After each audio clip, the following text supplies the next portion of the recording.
टूटन लगा जी हाथ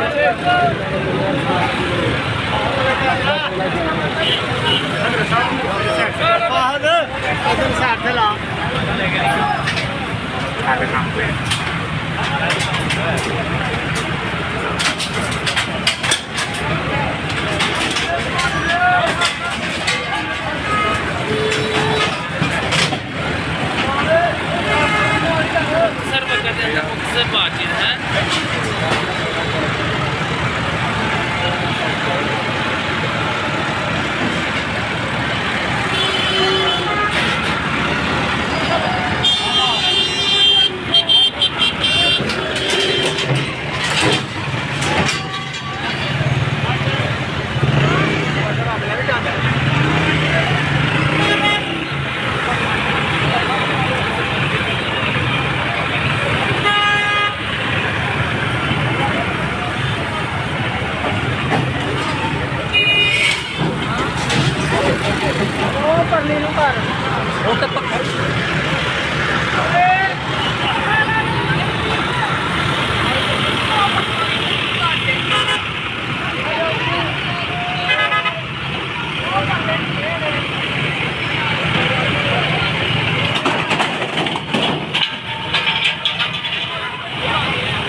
साइड गई दी है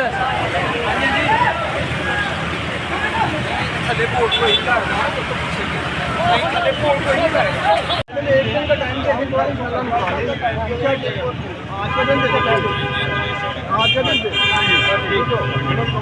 इतना क्या दे उधर भी करना और एक प्रैक्टिस चाहिए ना उन्हें को टाइम नहीं होना को टाइम यार क्या